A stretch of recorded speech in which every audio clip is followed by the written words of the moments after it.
everyone, welcome back to another episode of the I Can Do This All Day podcast. I'm Dan, the Part-Time Avenger. That's Mark, the Resident Jedi. Hello Happy Columbus there. Day. Happy Columbus Day. Happy Columbus Day. Oh my goodness. What an amazing day it is to celebrate our favorite Columbus, Chris Columbus. Not the shitbag explorer, but the director. Not the Writer. gentrifier, but the bringer of happiness. The director of many amazing films of our childhood, and how convenient for us and all of you that Chris Columbus just put out a new movie For free. for free On Netflix. I mean, it's not for free, but it's on Netflix. It's on Netflix, and it's about murder on Thursdays. And that movie's Thursday Murder Club. Chris Columbus, a Netflix partnership. Dude, Chris Columbus, when was the last movie that we heard from him or that he made? I don't even know. That's a good question. I mean, he had all that Home Alone and Harry Potter money. So what did he really need to do? His last directorial movie was The Christmas Chronicles, Part 2 in 2020. He did do he did Part 2. It doesn't look like he did Part 1. I think we should watch Christmas Chronicles for Christmas this year. We could do that. We could do Be that. a fun time. Maybe they put him on the shelf because he directed Pixels. As much as I love both video games and Adam Sandler,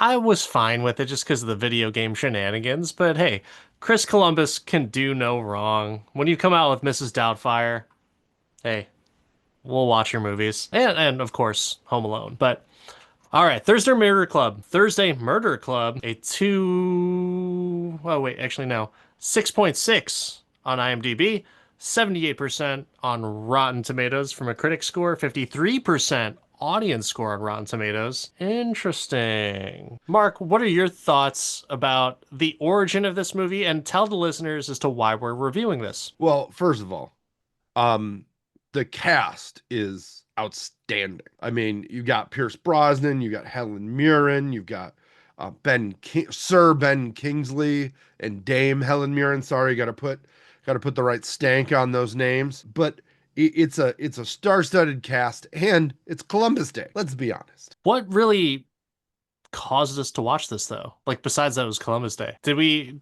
just happen to see it and Columbus happened to coincide? It was I saw it and I was like, ooh, the cast is outstanding, and then you add the Columbus aspect on it, and that's how it fits in our podcast. I mean, multiple of them have been in Marvel and all around, but I mean, let's be honest, DC. This just fits our Columbus Day narrative. Yeah. Any expectations going into this? I was hoping for a fun murder mystery movie. That was it. I mean, so many good and so many quality actors in it. Like, it's one of those, I wonder how this could possibly be bad. Yeah, that was it. I mean, Netflix has been turning out some pretty quality stuff lately. I mean, if we're honest, like even the Sandler stuff has been okay, but they've been putting together some really quality actors and putting out some stuff that I've enjoyed. Interesting that you say that, because there's actually a lot of critique saying that's not the case, that Netflix is coming out with shit movies. So what are some of those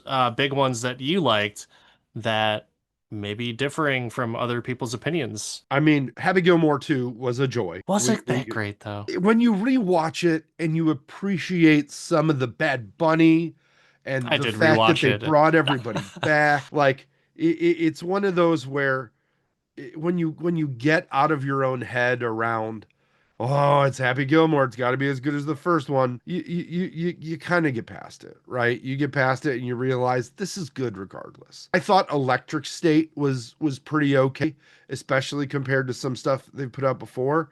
And a lot of people shit on that, man. I thought it was all right. I didn't think it was as bad as people said. People are just trying to shit on Pratt or something. I don't know, but and K-pop Demon Hunters. Even though you weren't a big fan of that movie? I wasn't a fan of it, but it was still like quality from an output perspective, especially compared to like some of the other things that are out there, like Ice Cube's War of the Worlds. Yeah, you know what? For a little bit of an inside peek for the listeners, we were going to review that one day, and then it just happened to be the same day that my Prime Video trial or subscription was up, and I'm like, I'm not paying for more for that movie.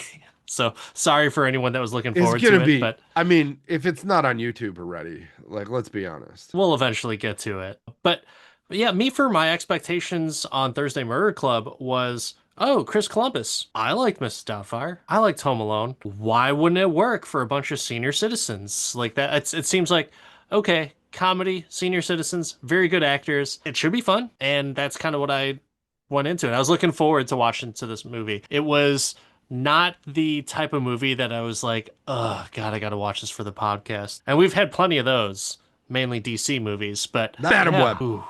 Can you Not call even that a Sydney Sweeney being in that movie got me excited to watch it.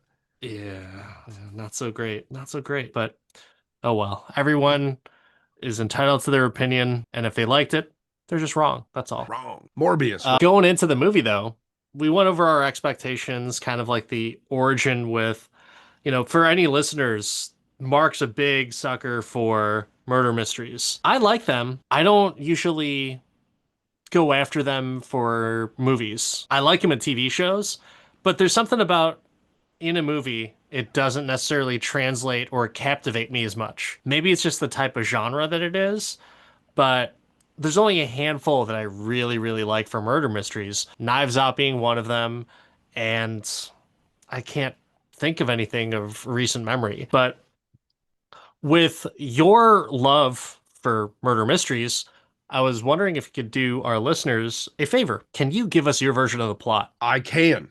I can. Old British folks live in a mansion retirement home, completely unrealistically of what actually exists in the modern world. And their privileged life is threatened. And then there was murder. So is it that unbelievable?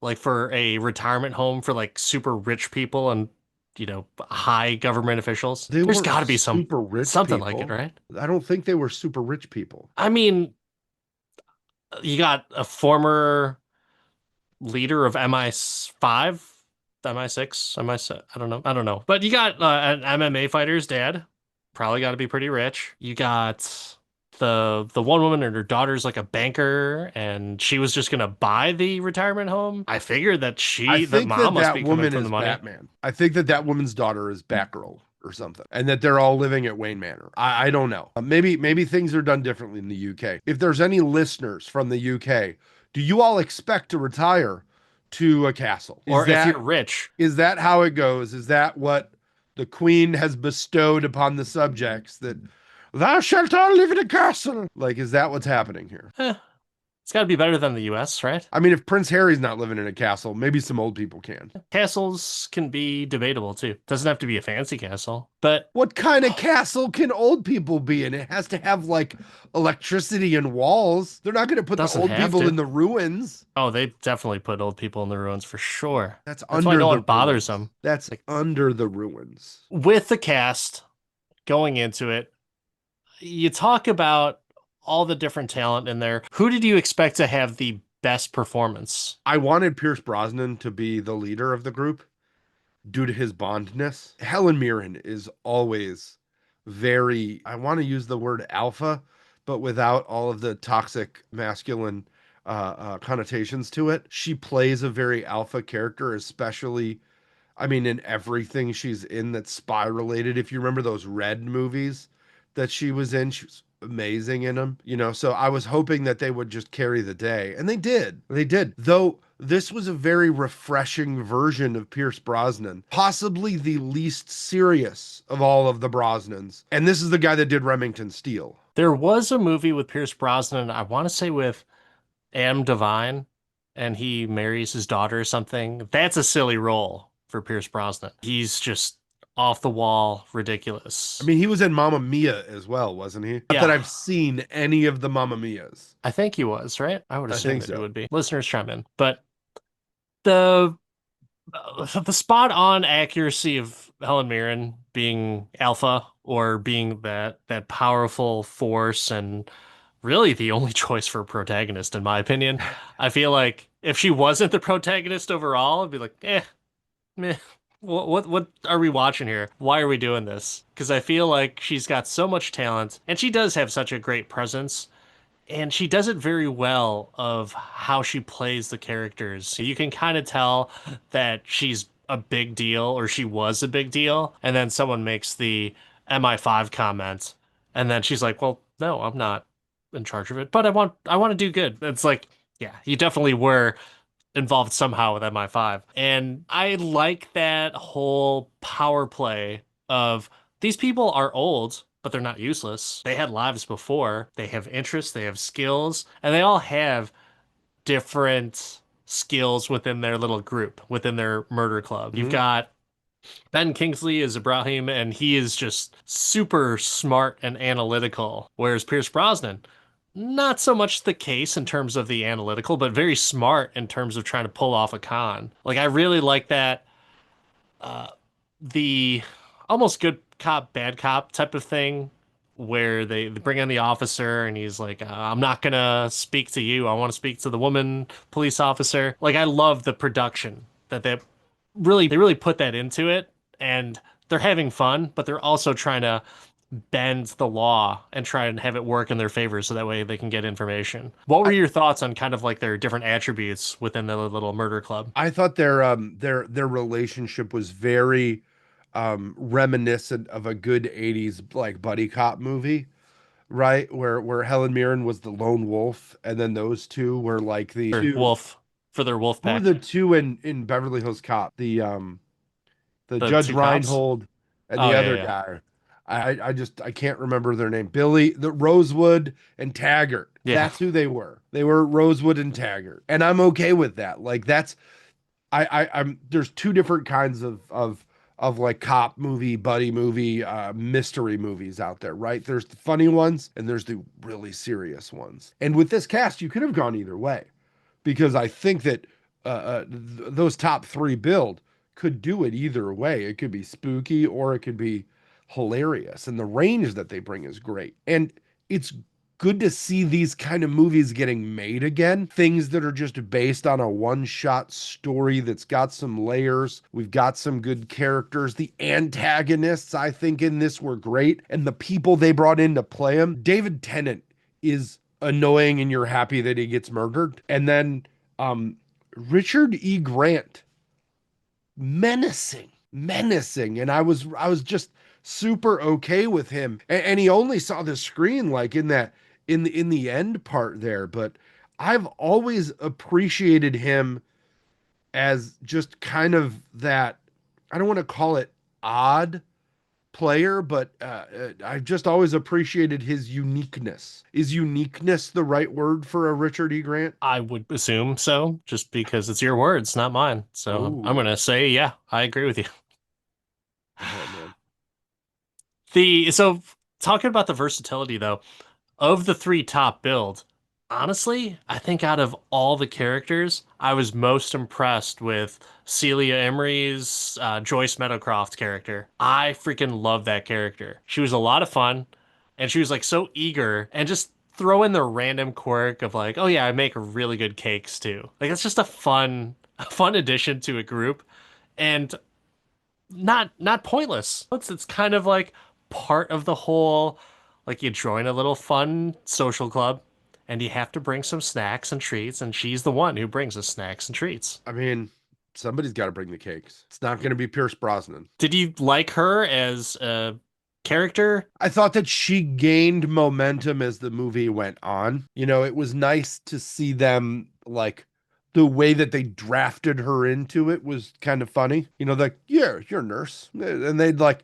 fully deducted her ability to navigate trauma. And we're just like, yep, no, come with us. Yes. Be our friend. And it was a great way to see people outside of their comfort zone make friends because as you get older, shocking.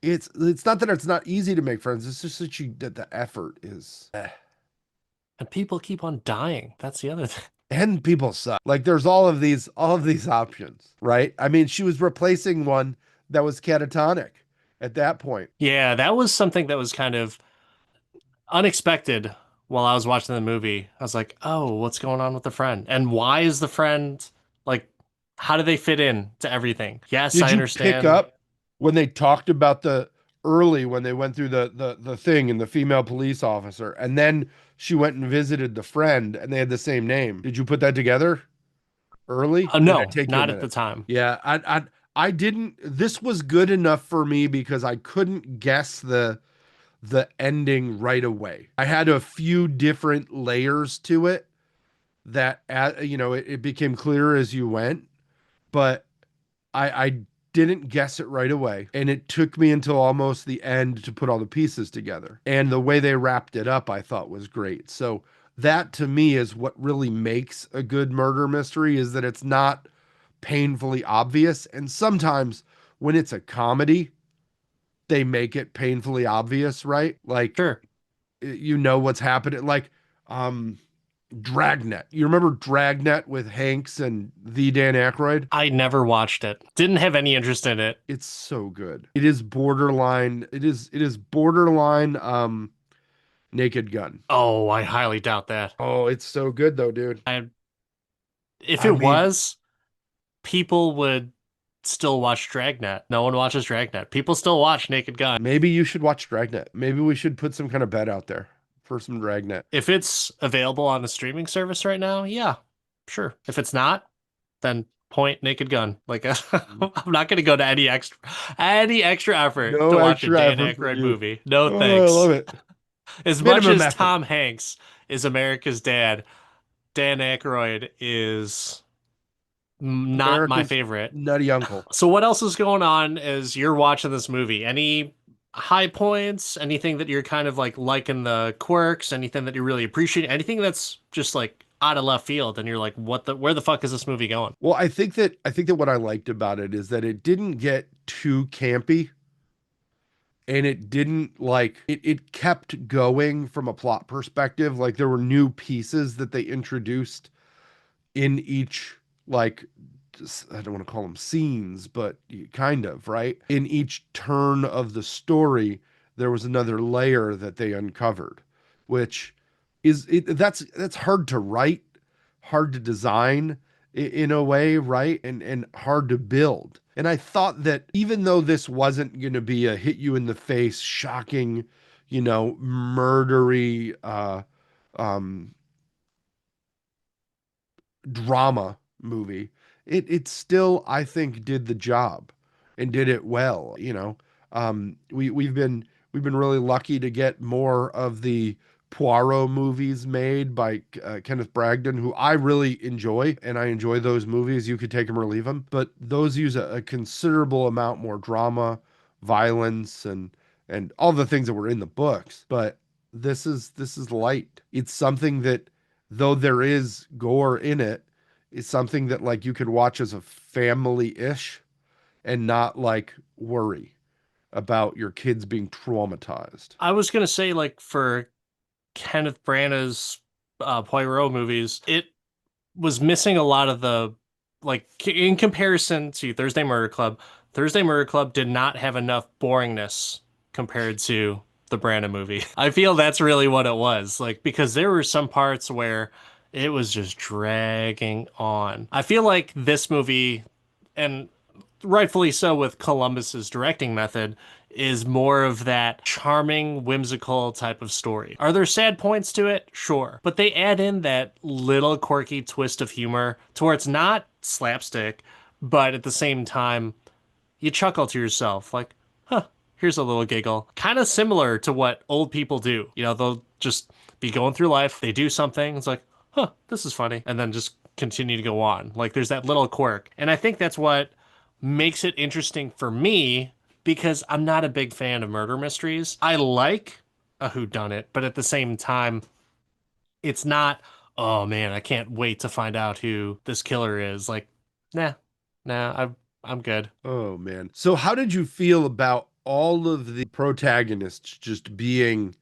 of a great deal of age and just like there wasn't as I felt like none of the main characters had, other than when it started to like threaten their life and oh they would have had to move, there weren't as like deep of a why behind them solving the murders. Like there wasn't like Yeah. a life or death anything. They're just like, we're gonna die soon, so we need something to do. We really like murder mystery podcasts, but we don't know how to listen to podcasts, so we're just gonna solve them ourselves. I like that just because at least I can understand from Helen Mirren's character's perspective. She was an MI5, so she's used to having at least some type of action or something interesting going on. Like someone's dying somewhere or another in Hmm. MI5, right? And so there's that itch that everyone needs to scratch as they get older, even though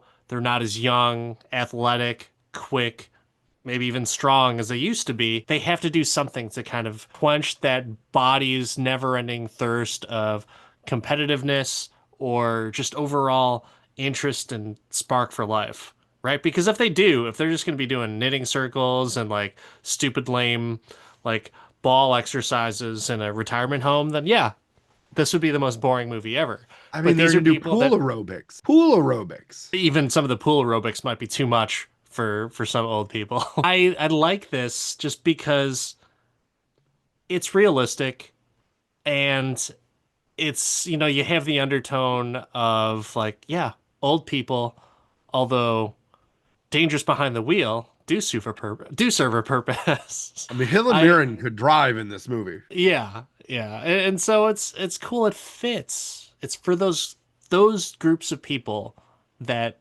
don't want to just sit down in knitting circles. So what you're saying is that this Columbus really cared about the people. I would say that he gave them more of a likable characteristics because notice that there were no salty, old, senile characters. Not really. They're all likable. And even the ones that aren't necessarily likable, they're still trying to do things for their own interest. Like when who is it? Is it David Tennant that shows up and everyone's protesting and Pierce Brosnan is like, "Yeah, we just want solidarity." And then someone's like, "And we want, pudding for Yeah, putting Wednesdays in or the something." cafeteria. Yeah, something No. stupid. And That then is, and then David Tennant gets hit with uh what did they OD him with? I can't even Straight remember. a straight shot of what's the fentanyl? Just fentanyl to the dome. Was that it? I think so. I didn't even realize that that's what killed him. Yeah, It veterinarian didn't, grade fentanyl. it didn't even bother me or make me want to rewind it. And I watched this 1 3/4 times, right? Both times I didn't catch what killed him and I had no desire to just rewind back. Like, so wait, what happened? There was like no purpose whatsoever. And so that's kind of why, you could either say that that's a positive or a negative. Like I like the way that the movie's pacing is going, that I'm Hmm. not bothered that I missed out, that they thought whoever was the murderer isn't the murderer. I think that's because you approach these movies as not trying to figure out who the murderer is before they tell you. You just take the ride until they deliver you the answer. Yeah, I think so. And there are some times. It's funny that you say that because I never am like that in a movie. With the exception of like a slasher movie, I'm always trying to guess who the killer is. But for this, didn't even think about You're it. just on As the journey. yeah, I just enjoyed it. But it's funny because in TV shows, I'm always like flip-flopping back and forth throughout the episode of like, oh, it's definitely this person. Oh no, no, wait, no, it's that person. No skin in the game. No interest in the murder in the murder mystery movie. You're just like, people die. It's okay. It's like, oh, that's weird. Okay, I guess we're going on to the next scene then.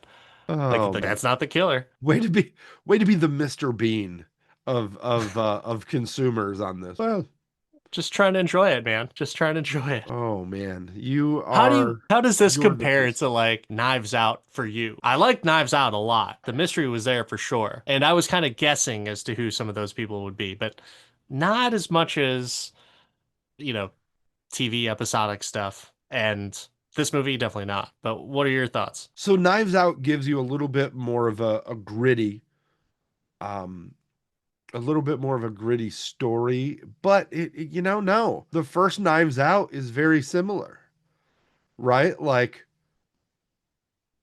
somebody gets murdered or kills themselves, but then there's a drugging and Yeah, I mean it hits some of the same like not so great notes, but I think that this is just it's just calmer and nicer and less it's less I don't it's not even the gore perspective. It's less like it's less messy. It's more lighthearted than Knives Out. Would you say it's a ripoff of I Knives don't think Out? it's a ripoff.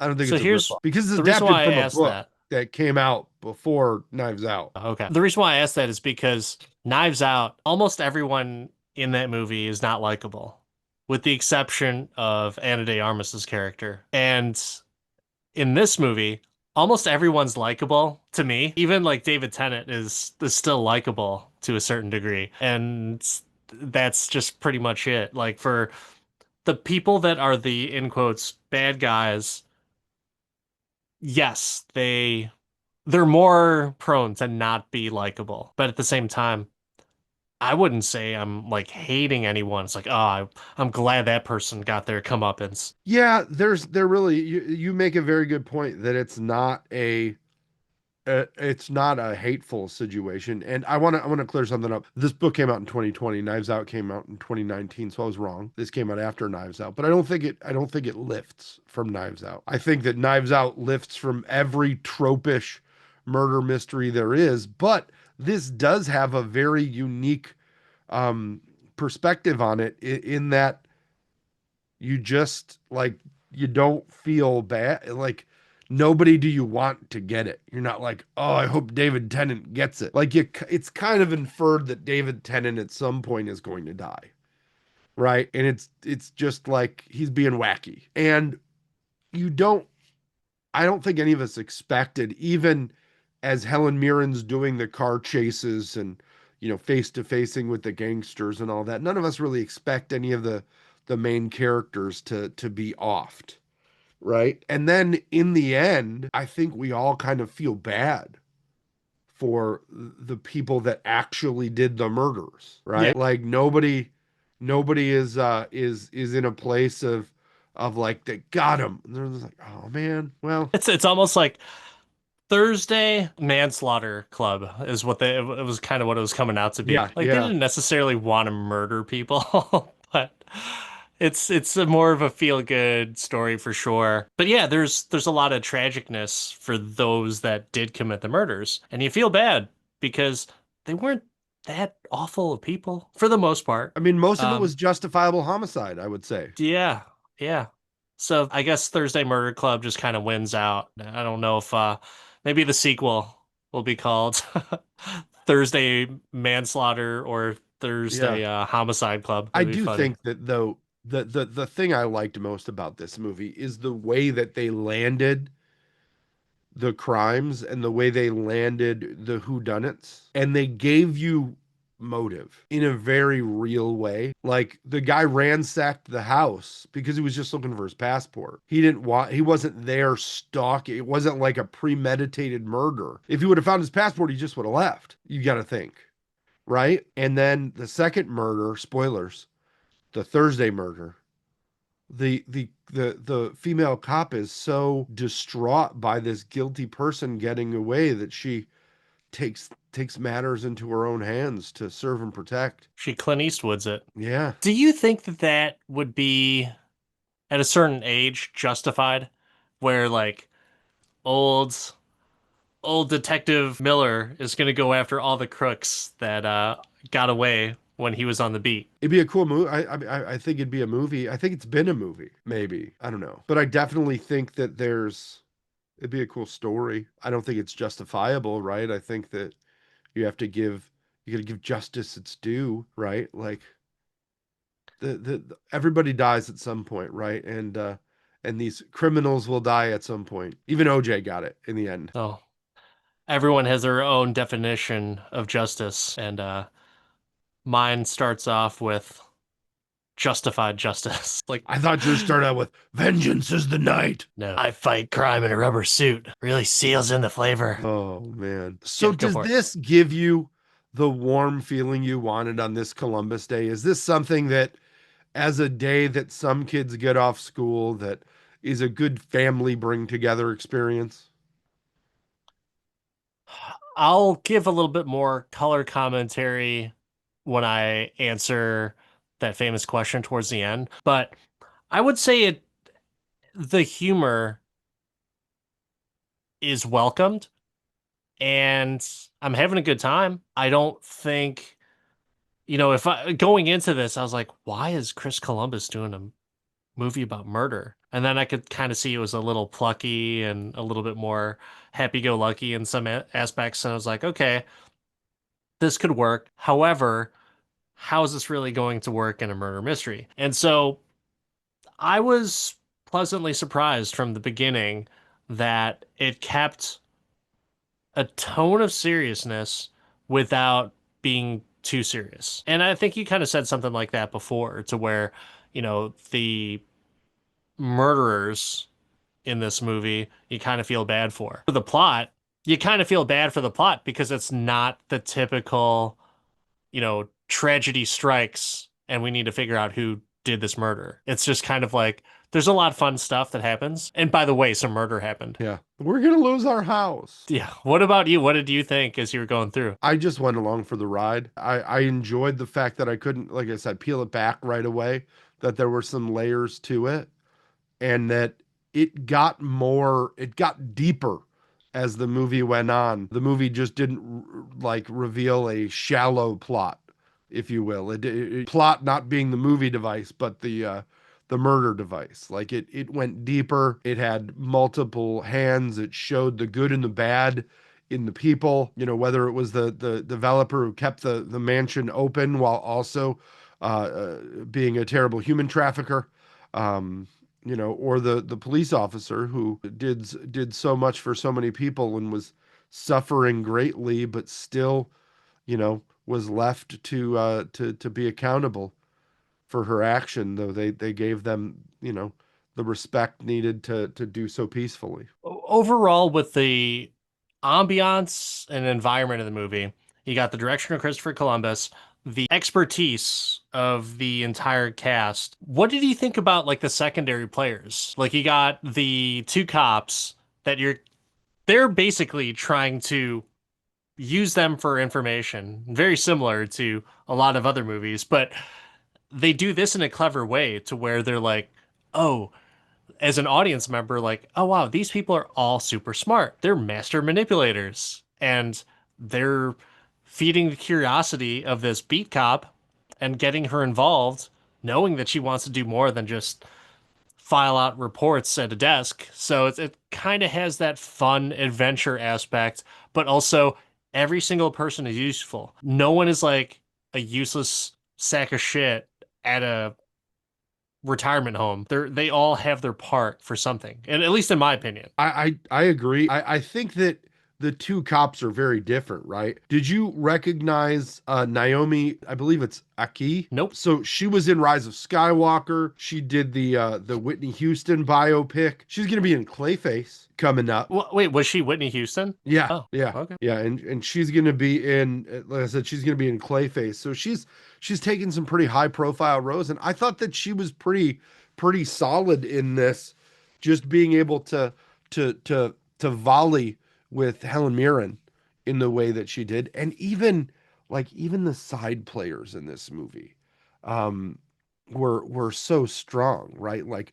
Jonathan Pryce as her husband. Jonathan Pryce could lead a movie like this, and he just did his part and did it well. It was interesting with Tom Ellis from Lucifer, the TV show, when he was in it, Hmm. and I saw him as Jason, and I was like, wait, Lucifer's going to be a part in this? Like, come on. Like, he's not going to be a murderer. And they kind of play with that as well. And it's like, he's not going to be the murderer. There's no way. It's too close to the Thursday Murder Club. And he's a fantastic actor in himself. Like, a lot of people love the show Lucifer. It's a fun show. It's the only show that made me get into religion just because he plays the devil in it. So that's kind of fun. But overall, I mean, like, I'm happy with the entire cast, even the second string players, third string players. Some of the people at the retirement home, have the perfect dialogue to still make them seem relevant, not just like a, oh God, here's old Gertrude. Like there's a reason why you're talking to some of them, and it's to kind of flesh out the whole senior living aspect of this place that they're trying to save and try and figure out like what's going on. So I'm down with it. I think there's a lot of depth to it, and it's fun watching it. Anything else on your radar that you want to talk about the movie? I think that mentioning the fact that um, Paul Freeman is in this, who was Belloc in Raiders of the Lost Ark and Ivan Ooze in the Power Rangers movies, like even just he was just sitting in one room having like three conversations in this. And I think that you bring up a very good point that the depth of actors and quality that they got in this is not something that we expect from a straight to streaming movie, right? A straight to streaming movie that has a decent story and can go places. I think that is, and it's not even something you get in Hollywood releases now. Like you get the top three and then whoever was around. But like this is a quality cast, in my opinion. Did anything Martha you as you're watching it? Not really. Nothing really like stood out to me and bugged me, like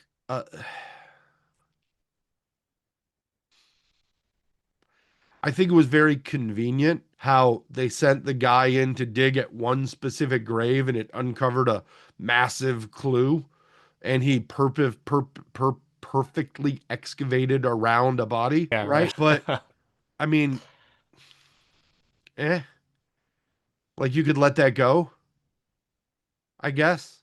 Because it was a plot device that led you somewhere and it moved you to the next area. So, I mean, that was the only weird part, but was it weird? Did they know it was happening? I don't know. But no, nobody knew it was there. Nobody knew there was a body there, but why would you stop, right? Because there was a body, but it was a different body. It was a body on top of a coffin. But yeah, that's the only thing that I can think of that was odd, that it went from he's digging to now there's this special black curtain over this grave. Only weird. That's the only thing that was kind of weird, and it didn't hurt the movie at all for me. What about you? You look like you got something to say about Martha's. No, is it mainly just because you were along for the ride and you weren't trying to guess as to what was happening? Or, Oh, I was trying to guess what was happening the whole time. oh, okay. That was the only thing for me. If I was trying to figure out who murdered someone and, when I saw that part, I was thinking like, well, okay, I don't know why this is happening, but this is a nice added twist. Talk about this on the podcast. And so that's the only thing I was thinking about is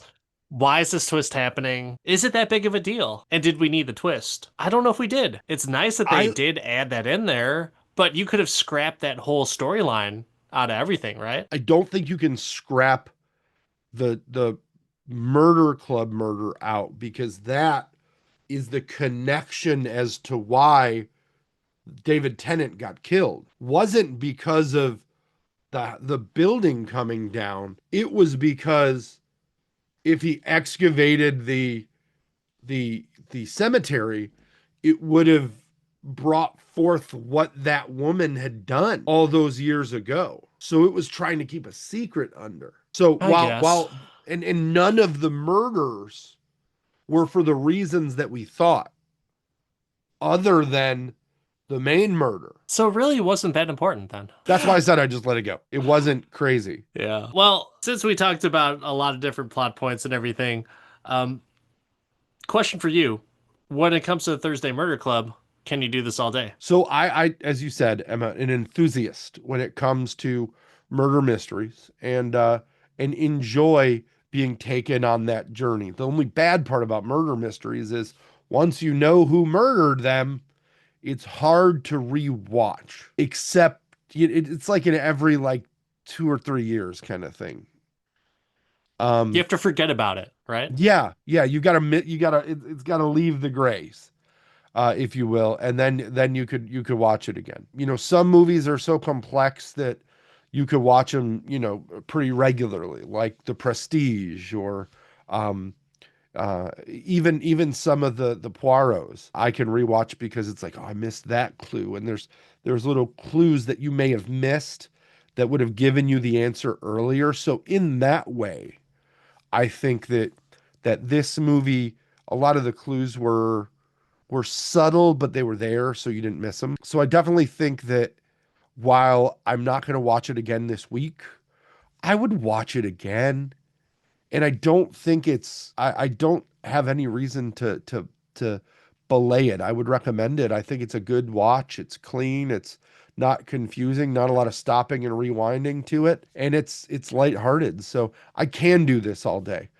Solely because it's not that bad and it's hard to find a good murder mystery. But without my penchant for murder mysteries and with your real hard focus on quality Netflix movies, I have to ask you a very similar question when it comes to Thursday Murder Club. Dan, all day can you do this? Breaking it down from a music aspect, I thought the music added to the movie. Even like that little pop song for the almost like ice skating, dancing with the stars type song. I just thought that added to it and added to the whole Britishness to the movie. But I would say, like, from a murder mystery, I'm not super compelled about the murders. I'm more compelled about just the dynamic between the characters. It's fun watching them. This would be a fun, fantastic TV show. And I think that's kind of why I like Only Murders in the Building or whatever you call it on Hulu. Why I like that show is because it's episodic. You go on a ride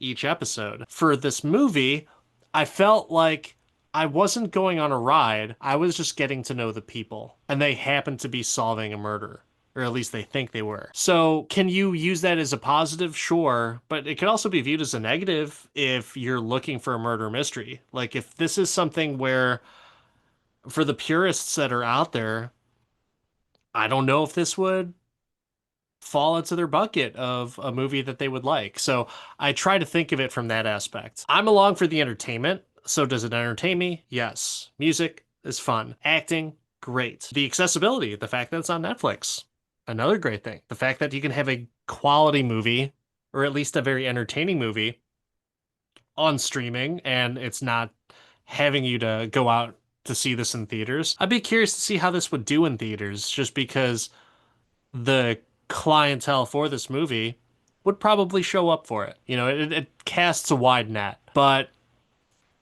just from the rewatchability, I watched this almost 2 times. I was entertained. I chuckled. However, I don't think I'm ever going to be picking this back up again.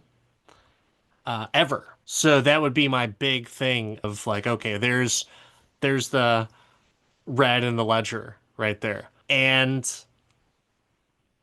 I don't think having a good time in the movie is justifiable to give it an I can do this all day. So I'm going to say no, I cannot do Thursday Murder Club all day. Gotta have a yes and a no. Every podcast randomly. It just happens sometimes. But I hear you on the rewatchability. It's always a problem with murder mysteries. It's a fun movie. Don't get me wrong. It's just not fun enough for me to be like, oh, I'm going to turn this on every year. Very much like Home Alone, Mrs. Doubtfire. You know, Chris Columbus, great director, and he did a very good job with this movie. I think it was just a different type of movie that I wanted, and I definitely didn't see where this was coming from. And so my expectations were not met from a certain aspect, but they were exceeded in others. So I can't penalize it completely, but at the same time, not my cup of tea. But that's it for this episode of the I Can Do This All Day podcast. I'm Dan, the Part-Time Avenger. That's Mark, the Resident Jedi. Don't forget to like, subscribe. Let us know what you thought about the movie,